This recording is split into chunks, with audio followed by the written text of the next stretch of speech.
This is Killer Innovations, a show about ideas, creativity, and how you can innovate. Welcome to the Innovator's Garage, where you learn to create your next game-changing killer innovation. Welcome to Killer Innovations. Here we are. We are actually in the mobile studio this week. I am traveling around, continuing our programs around looking at innovations happening in non-traditional industries in maybe some of the not obvious locations. This week, we're actually going to be addressing a question that has come up from a number of listeners, and that is around innovation within services businesses. Now, my background is more product related, having spent 10 years at HP, and even in my current role as it is today. But a number of you have been asking about what does that role look like, or what does the role of innovation play in a services-focused kind of industry and businesses? So today's guest is someone who actually has a responsibility for innovation in a services-type focus, and I bring him on specifically to share with us his perspective, his expertise, and some of the differences between product focus and services focus. So today's guest, Michael Whitaker, as everybody calls him, is Whit, is joining us today. I guess, where are you today? Are you at your home, or are you on the road again? I'm at my home in Boulder, Colorado. Yeah, so it's actually quite funny because, you know, Whit and I both live in Colorado. He happens to be in Colorado, which is also a little bit unique because he travels a fair amount, and I happen to be in Florida. We weren't able to make it work for him to come in and be in the studio live. We've had him joining remote using Zoom from Boulder. So Whit, give us a little bit of background on yourself and the company that you're with right now. Sure. I'm with ICF, which is a professional technology and marketing services company that operates globally and really works to combine deep domain expertise with cutting-edge engagement capabilities to work with public and private sector organizations to solve really their most important and most complex problems. So we really try and bring a non-traditional consulting approach to the table in doing that. And my role is I'm Vice President of Emerging Solutions, and I chose in that role, as I developed it over the last few years, not to put innovation in the title of the role because I think it's a difficult, vague, and ambiguous term, particularly in the context of a professional services company. And so really decided to focus that role on how do we develop new solutions, both on our own and in combination with our clients through a co-creation development process in order to keep moving forward the outcomes that we can deliver for them. And so that's really the role that I've been asked to take on. Well, and I think your point about not putting innovation in your title is one that I'm a big advocate for, because I made the mistake myself when I started the innovation program office at HP, and even in my current role, leadership team was creating a new organization that was focusing on supporting and encouraging innovation, and they put the word innovation in their title. I advised them against it. They did it anyways, and you end up with all kinds of antibody reactions. People kind of misinterpret what does that really mean. A bit of why does that person get to focus on innovation where I have to focus on execution? I'm held to a different standard. And really, in a professional services company where margins tend to be lower and you don't have a separate R&D budget, you're always fighting for controllables. Execution and the performance engine that the company runs off of is always going to be primary. And innovation really plays a role in continuing to tune that performance engine and make sure it's operating efficiently, and also make sure that you have a performance engine that's prepared for the business of the future and not simply what clients are asking for now. And so it's more of a supporting and integrated role within a professional services organization than it is something that can be walled off in a lab or with a separate team or in different roles. And it's fundamentally a different approach to how you deliver it at scale and in a sustainable way. Yeah, I mean, it plays into the whole role of it's not just allocated to a small set of team, but you really want innovation coming from everybody. It is. And what's really interesting, I think, is that execution and innovation are fundamentally different skill sets and mindsets. And the vast majority of employees throughout their entire careers have been incentivized and trained for execution, not for innovation. And if you actually want to infuse innovation into the day-to-day operations of a professional services company and you want to make it relevant to the everyday jobs of your employees, you have to give them clear and believable pathways to contribute to innovation and make it something that isn't, in addition to duties as assigned, 40 plus, heroic efforts. If you have time, if you can wall off a little bit of 30 minutes here or there in your week, it simply doesn't happen that way. And so you have to have an intentional way to build it into the work you do every day, and also give different types of employees ways to engage in innovation. So a technology specialist doesn't have to become a design thinking facilitator. They need to be given the responsibility to scan the market, scan emerging technologies, understand the current process that we use, what emerging technologies may bring a new value delivery architecture to that process, and then work with their program managers and with their clients to see how do we integrate that into the work we're doing to do it better, faster, cheaper, to let go of things that are becoming less relevant and are simply wasting resources, and look at ways to deliver more transformational outcomes going forward. So how big is ICF? Give us a sense of scale here.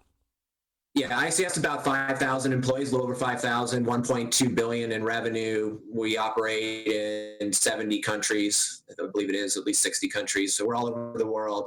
We're about half public sector, half private sector in our work overall. So this is not a 5-person This new is not startups. a mom and pop shop. Yeah, this is not a. And I wanted to give people an understanding for that scale, because it is important. Because a lot of people have this perception of trying to expand innovation capability in a services firm has its own unique challenges. And then you throw scale on top of it, of how do you bring that size and scale of an organization to buy into your overall strategy. And I think one of the ways we've done that is we started building this innovation program within one of our operating groups. So we have 4 major operating groups. So we chose a particular area to incubate the program. We did some surveys looking at our culture of innovation. Where were we strong? Where were we weak across 21 different metrics? We're really looking at subsets of the employee base. So what tenure of employee, what career track, whether they were in the office or remote, were we strong or weak in the things that we felt were foundational to that culture of innovation. And then we looked at, one of the ways we were weak was we didn't have a common language for innovation. We didn't have a way to talk about it, even within our 5,000 person company, in a consistent way to differentiate different types of innovation, those incremental innovations that keep your performance engine going versus more transformational innovations that are really fundamentally rethinking how value is delivered. In those transformational innovations, those tend to be enabled by new technologies or disruptive technologies, but in a services capability, they're not the technology itself, because we're not inventing new products. So we're rethinking how value and outcome can be delivered to the market using new technologies, new capabilities, shifting market preferences, changing consumer mindsets. And we relook at that value architecture and say, where are we now? Where do we need to go? What do we need to forget from the past? What are our chains, basically? What do we do only because we've always done it? And what can be broken to free up these pathways to go after more transformational outcome? And then what are the roots? What do we need to, what nourishes our current business and will nourish our future business? And we really need to protect those in any kind of a change environment to make sure we don't introduce unacceptable levels of risk. And one of the ways that we've addressed doing this at scale is we've actually elevated innovation management to a core project delivery discipline. So for 30 years, 40 years, we've been doing quality management and risk management. We're going to do good work on time and on budget. We're going to anticipate risks, and we're going to figure out ways to mitigate those risks. And what we've added to that is innovation management. And we're saying, in order to deliver value for money over time with emerging technologies, with changing customer preferences, with market shifting, we actually have to actively manage for innovation as part of our normal project work. We have to be constantly looking at ways to incrementally do things better, to let go of things that are losing value, and what's coming around the corner so we can start to plot a pathway to a more transformational outcome. And that needs to be done as part of our core project management process if we have time, or in addition to duties as assigned or as a special side conversation with the client. It really needs to be on a regular cadence, setting aside dedicated time and space to have those conversations. And to really, and this is very important in a services context, you have to create the permission, time, and resources to step back from the day-to-day fire drills of execution to have those conversations that look more holistically at opportunities for improvement. Yeah, and I think that's an important part, right? And it's not just unique to services, it's also a product, right? It's the 40 plus heroic effort, as you described before, versus taking a step back and really taking that hard look at yourself, at what it is you're working on, how best to bring that forward. And I like your point about what is it you have to forget, because most organizations are not conscious about that effort of what it is you actually need to forget. So stay right there. We're going to come right back after this short commercial break, continue our conversation with Whit on innovation in the services business. We'll be right back.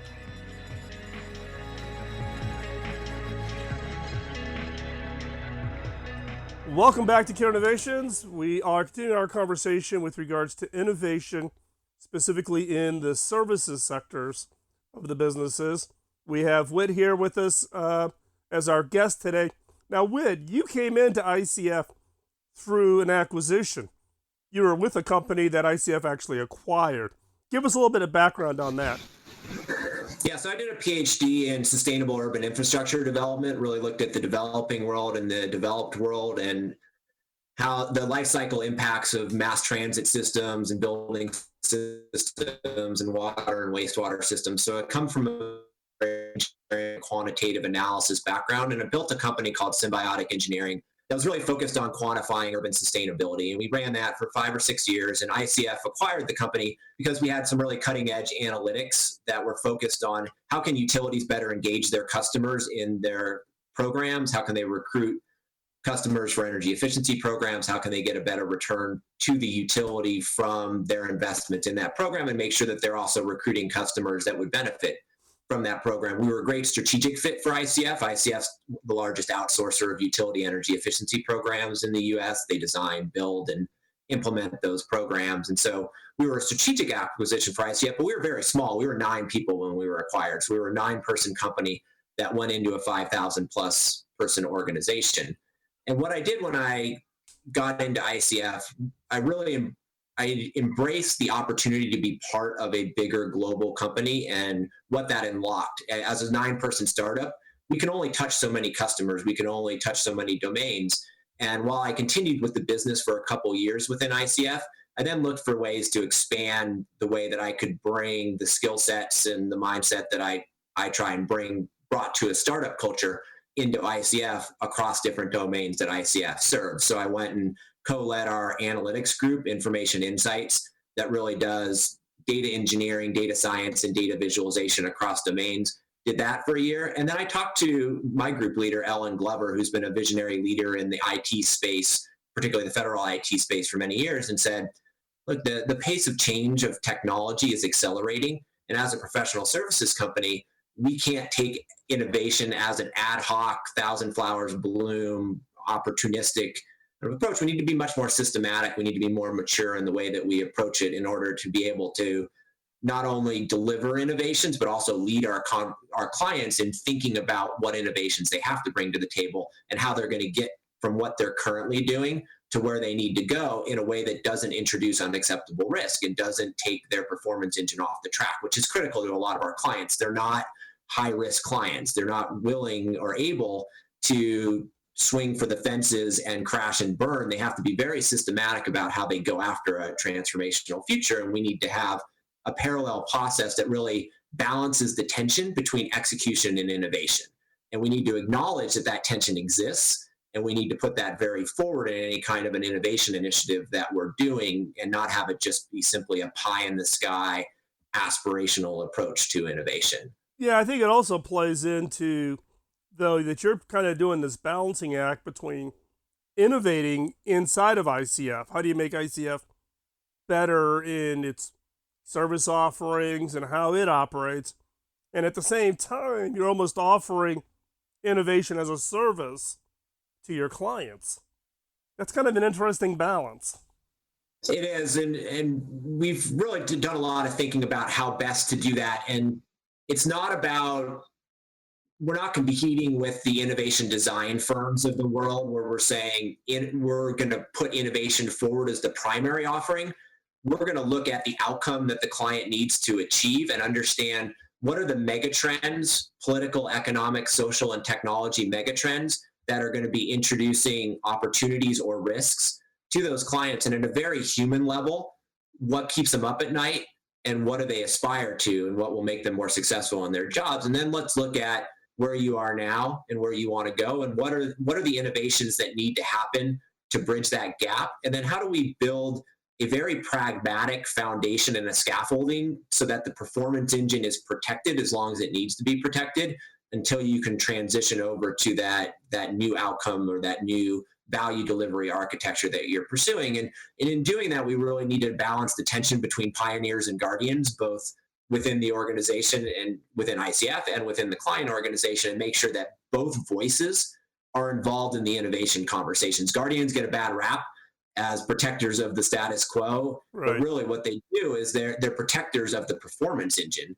And if your performance engine is on fire, you can't innovate. You can't do anything else unless your day-to-day fire drills of execution are taken care of. And so we want to make sure both voices are at the table, particularly so that if there is a transformational outcome developed, it ultimately needs to go back into the performance engine and be adopted by the guardians and be infused into the culture and the norms and the operating environment of the organization. If it's ever going to be done at scale and really deliver the value, if it never gets out of the pilot phase or that interesting phase, then you never get the true return on investment out of that innovation. And the guardians are critical to the reintegration of a developed innovation back into the company or back into the client organization. Yeah, and you're exactly right. But what I'm also hearing, like, for instance, I was just at the Pentagon last week, and then a month or so ago, I got invited to the VA to talk about innovation. Because it seems like, and you do a lot, your ICF's involved in a lot of government work.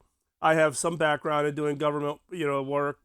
Is the level of interest, for instance, in the government when you're seeing these RFPs, and then they want to understand innovation and innovation value. Are you seeing it coming up as a topic rather than it just being an extra add-on, but actually part of the conversation now with clients?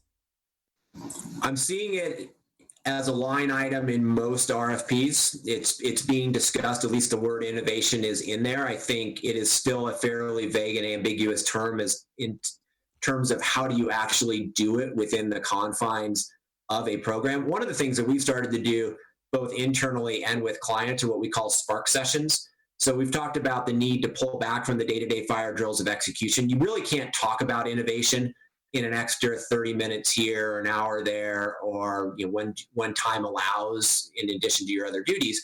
You actually need to create a dedicated time and space. So we'll take half a day to a day and we'll pull the key project team members with all the different personalities into a separate space, and we'll run through these spark sessions that are really designed to get teams unstuck. And so it's not an innovation workshop per se. It's allowing you to get to a deeper level. You have ideas about what needs to be done. You have these high-level concepts about opportunities for improvement, and the spark sessions are designed to take a high-level concept and really identify your priority action areas and really what we call value hypotheses that can be tested with incremental changes to see if there really is merit there and worthy of further investment. Yeah, exactly. And I think your starting off point about it's this vague term that many of them don't understand, and giving them permission just to pause and to look at the opportunity or problems or challenges they're facing in a completely different kind of context than just the traditional, fire drill. So don't go anywhere. We're going to take another quick commercial break. When we come back, we're going to continue on our conversation with Whit. We'll be right back after this break. Welcome back to Innovations. We're here talking about innovation within the services industry. Whit has been sharing with us his experiences and the work he's been doing at ICF. So Whit, one of the questions I have is with regards to innovation inside of any organization about how do you make it sustainable? How do you make it self-sustaining over an extended period of time? Because anybody can get an organization all lathered up and, somebody read a book and you kind of get this peak trough thing going and everybody does it, but it's hard to keep maintaining it over time. How do you deal with that at ICF? It is a very real challenge. It's very easy for executives to say, we want to innovate, go forth and innovate. several years ago at ICF, we actually had an officers meeting where we brought in a speaker on innovation, and we're trying to compel the officers to actually deliver it. And what we realized coming out of it is there wasn't enough information in that high-level mandate in order to make it actionable for our employees and actually give them a clear and believable pathways, which is part of what spurred us to form this position that was focused on emerging solutions and really trying to be systematic about how do we build a sustainable culture of innovation. And as I mentioned to you during one of the breaks, I've taken a pragmatic agitation approach. I think it's really important within a services organization to understand where you can poke, where you can push, and what are the very real constraints that are more difficult to break and will either take more time to change or maybe fundamentally can't be changed because they're core to the performance engine of the organization. And so you need to find ways around them or to build capabilities in parallel to those constraints. And so we've looked at incentives, business structure, processes, and training. And training is a really important part of this. We mentioned earlier that execution and innovation are different skill sets, and most employees have never been trained for innovation. And so we're actually building multiple levels of training programs within the organization to try and actually build those skill sets. So we have a general innovation at ICF training that's simply, what's the language we use? How do we talk about innovation? How is it related to our brand? Have video testimonies of different types of employees speaking about how they've infused innovation into their projects so that people can hear real stories from their peers about how does innovation manifest within a services organization. We then have a level 2 training, which is how do you have an innovation conversation with your project team and with your client? How do you actually have a conversation that isn't execution based, but looks at mega trends, looks at these larger risks and opportunities that are coming, and create a time and space to do that well in a way that really is focused on outcomes. And then we're also training a smaller subset of employees to facilitate these spark sessions. So let's build capacity throughout the organization with subject matter expertise. Because when we do these spark sessions, we don't want it to just be a facilitator. We want it to be a facilitator that also brings deep domain expertise so they can bring insights to the table that are different than the project team may see on a day-to-day basis, and they can test their thinking and then use that to drive both the client and the project team forward towards more innovative solutions. And then we're doing a lot of direct coaching of our emerging managers and our emerging leaders and our new officers, where we're giving them innovation challenges around disruptive technologies and challenging them to think about fundamentally how will this affect the value chain that you're delivering to the client and to the market, and how will you need to evolve your services to react to that going forward. So it's really a multi-level skill building process. So do you offer that same training then to your clients? We've started to do some of that, particularly around the coaching side. We actually have a fairly large organizational research, learning, and performance team. So ICF as a company does a lot of organizational change management. How do you build new capabilities? And we're doing actually some in the Department of Defense, where we're working with units where the commanders want to infuse more innovation and have had challenges of how do we talk about this within an organization? How do we differentiate between incremental change and more transformational change? How do we respect the old guard ways of doing things while also pushing for change? And so we've been helping clients like that understand, how do you build a learning and performance program in an organization that will support it over time? And there's a pretty good book that came out recently that the audience may enjoy, Influencer, New Science for Leading Change. And it really talks about going to change an organization, elements you have to look at.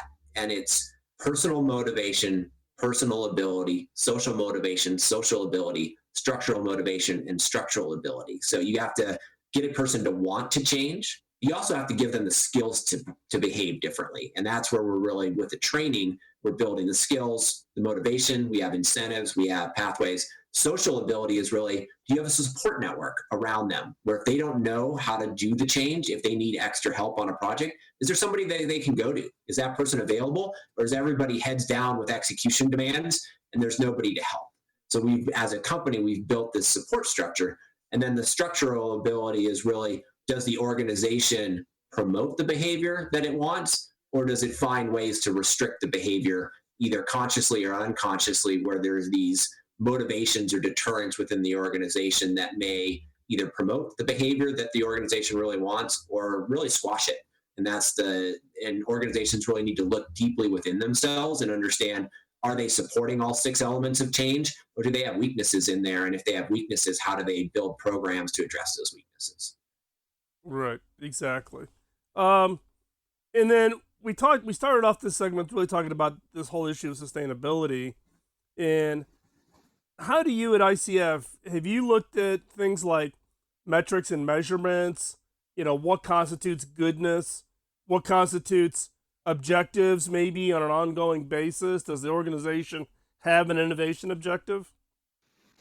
Yeah, so we do a culture of innovation survey, and we do that annually. So we actually track the change in metrics over time. And we've seen in the first year, we saw anywhere from a 4 to 7% increase in individual scores on the metrics. And more importantly, we did a net positive index where we looked at those that had a positive perception of these building blocks of a culture of innovation versus more of a detracting perception of that. And we saw a much larger increase in the percentage of net promoters net positive perception versus net negative perception on our culture of innovation, which is important for recruitment, it's important for retention. It's important that employees generally come into an organization very enthused and optimistic about the ability to innovate. And in a services organization, they then get buried and beat down by day-to-day execution, and they go into this valley of despair. Yeah. And you have to give them pathways out of the valley of despair to feel like they have a real believable pathways to continue to grow their capabilities and to contribute to innovation. So we've been very intentional about building programs at ICF that really engage that 1 to 5 year employee, early career, super valuable to the organization, and has emerging skill set to make sure that they don't get lost in the demands of execution and lose their ability to contribute to the overall organizational goal of innovation. What we're doing now is we're really focusing on a couple of vital behaviors in innovation, which is having more innovation conversations, setting aside dedicated time and space within regular project management activities to have conversations that go beyond execution. Look at, what do we need to forget? What do we need to let go of? What are our incremental opportunities for change? Really disrupting our own process before it gets disrupted externally. And then also getting better at innovation storytelling. So a lot of services organizations do more innovation than they give themselves credit for, but they're terrible at telling the story of the innovation. Mm-hmm. They don't couch the work that they do in terms of disruptiveness, risk and novelty, transferability and scalability, and ultimately the overall benefit.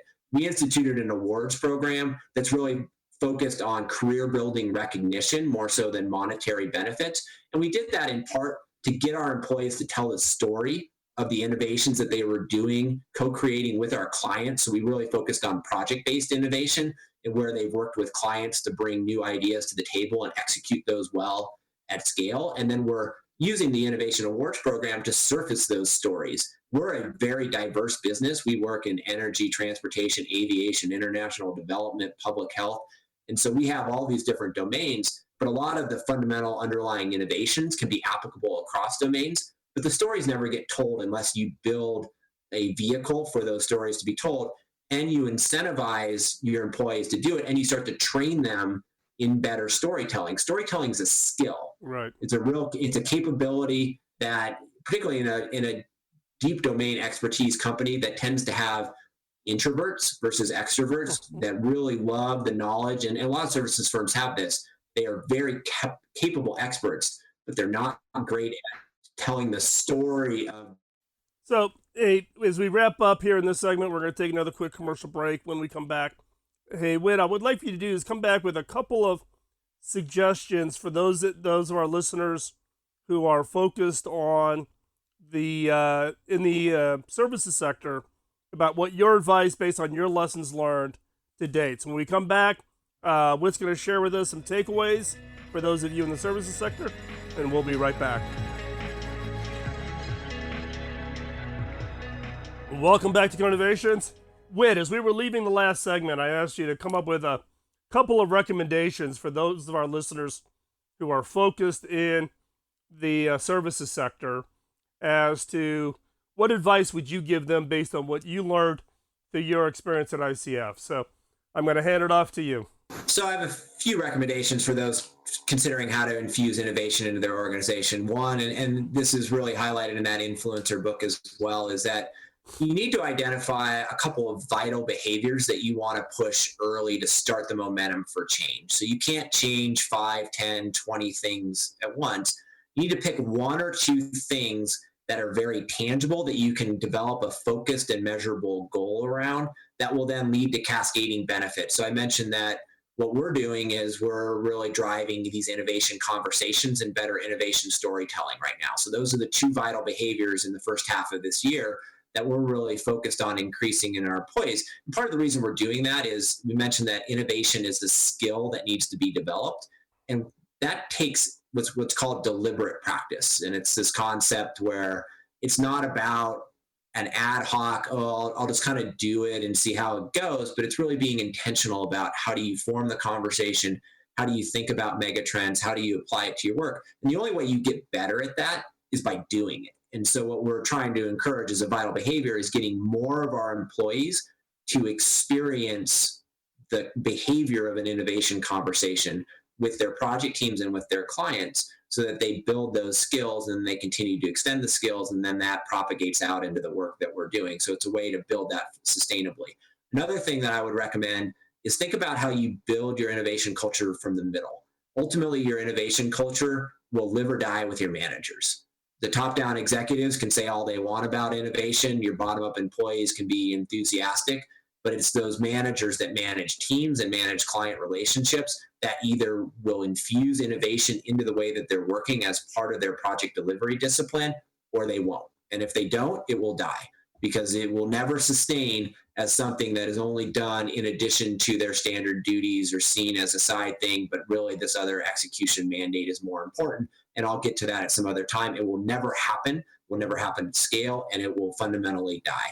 So those are the things. And the third thing I would say is figure out what's a reasonable investment for your organization in innovation, and start with something that is reasonable. I think too many organizations, particularly services organizations, they overreach. They go for the development of an innovation team or a lab, and then it puts a big financial on the back of the innovation initiatives because it's cutting into margins and it's hard to show initial return on investment. I think one of the things we did well is the initial investment was essentially my position, at which point I then went out and was able to build the support from the middle and really build an incremental program that didn't overreach in terms of our financial commitment. But what it also did is it gave that social support to other innovators within the company, saying, one, management cares. We've been able to dedicate a position around it. We're ready to invest. And two, I have somebody to go to if I have a question, if I have a need, if I need to think about how to talk about innovation with my client. Or more importantly, what I've done a lot of is our client managers won't necessarily have that experience doing the conversation. They'll bring me in and we'll have a conversation together with our client to really look at what are the opportunities for innovation, whether it's through a spark session or a side conversation.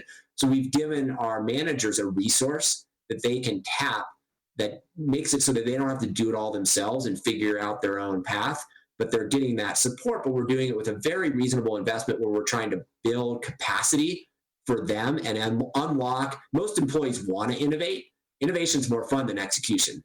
They want to innovate, but they need the pathway, the permission, the resources, the time and space to do it. And so we've really tried to, as an organization, figure out how do you do that while not disrupting the performance engine and getting to the point where you're introducing unacceptable risks or threatening your financial viability. And I think that strategy really applies public or private sector to organizations that are providing professional services or providing citizen services. When you look at government agencies and you're simply trying to get more return out of your employees. And it really is empowering to employees if you do it well.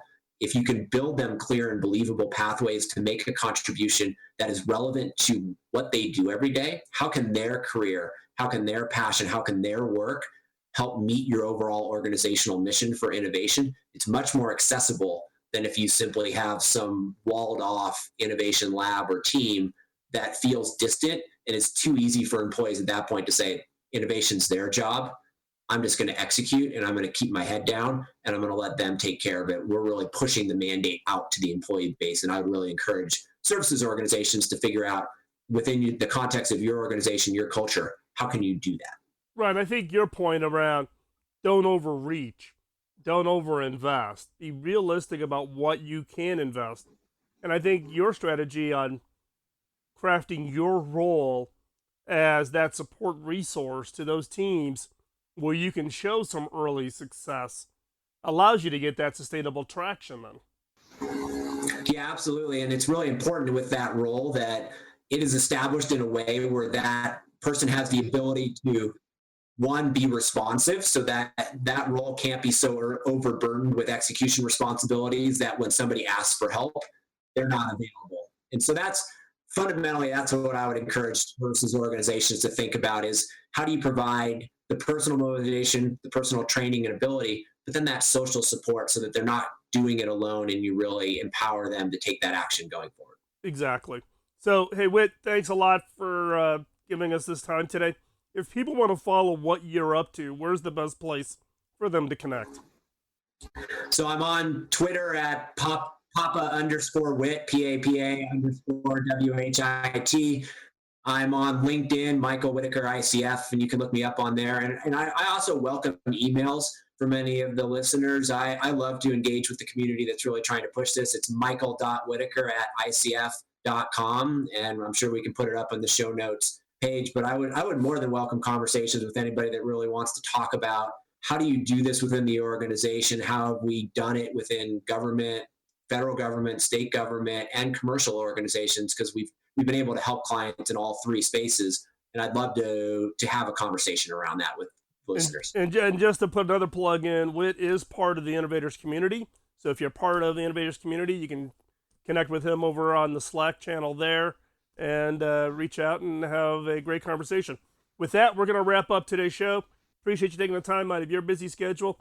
If you've got a guest who you think would be a great guest to be on the show, drop me a note, phil@killerinnovations.com. And with that, we're going to sign off. Thanks for joining us. We'll talk to you real soon. Bye-bye.